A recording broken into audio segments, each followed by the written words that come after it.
যদি বক্তাদের মধ্যে যদি বলি তাহলে আমি দেলাওয়ার হোসেন সাইদির হচ্ছে অনেক বড় ফ্যান।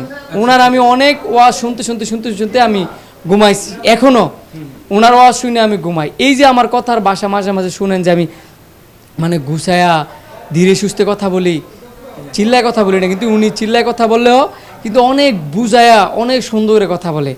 ওই ওনার কথা বলা দেখিয়া আমি সবসময় ওয়াজে শুনতাম আর ভাবতাম যে মানুষটা এত সুন্দর করে মানুষে একটা হাদিস দিলেও একটা হাদিস বললেও এত সুন্দর করে বলে, তো ওনার ফ্যান কে না?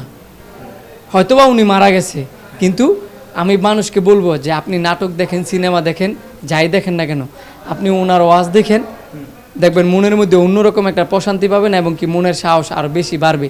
তো ওনার ওয়াজ দেখেই আস্তে আস্তে নাচ গান সব ছাড়লাম। স্যান্ডেলিনা সো, রূপচর্চায় আভিজাত্য। একটা সময় শুনতাম, পর আরেকটা সময় শুনতাম না ওয়াজ গান। আমি আগে অনেক গজল গাইতে ভালো, মানে অনেক ভালো গজল গাইতে পারতাম, এখন হয়তো বা গজল গাই না।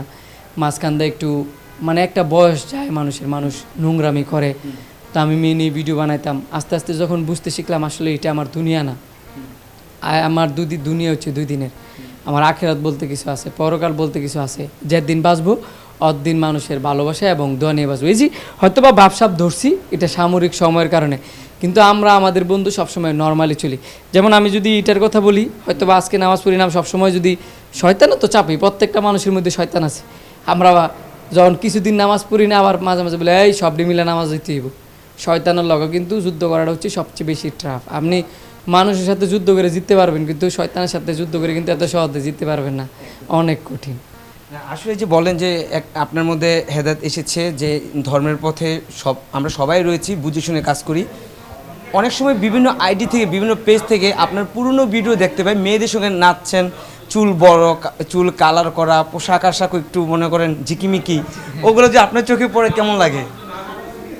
এখন আমি যদি ভুল করি, ওই ভুলের মাসর খেসারত আমার দিতেই হবে। তো আমি মনে করি ভুল করছিলাম, ওই ভুলের খেসারত মানুষ এখন ভিডিও ছাড়ে, ওই জন্য আমার আফসোস একটু হয় না। কারণ আমি জীবনে ছোটোতে বড় হয়েছি, কোনো কিছু নিয়ে আফসোস করি নাই, কারণ আমি অনেক কষ্ট পেয়ে এই দূর বড় হয়েছি। আমার জীবনে আমি ডিরেক্টলি বলি, আমার কেউ মনের ভিতরে কষ্ট দিবেন জীবনও পারবেন না, কারণ আমি কষ্ট পাইতে বড় হয়েছি। কিন্তু ফ্যামিলিতে থেকে যদি একটু ডিপ্রেশন দেয়, আমি অনেক বেশি ডিপ্রেশনে পড়ে যাই, কারণ আমার ফ্যামিলিরে আমি অনেক ভালোবাসি। আমার নিজের বলতে কিছু নয়, আমি নিজের বলতে আমি মনে করি আমার ফ্যামিলি ভালো থাকলে আমি নিজেও ভালো। যদ্দূর বুঝি আমার মা ভালো, আমার বাবা ভালো, আমার বউ ভালো, আমার ভাই বোন ভালো, আমার বন্ধুরা ভালো, তাইলে আমি নিজেও ভালো।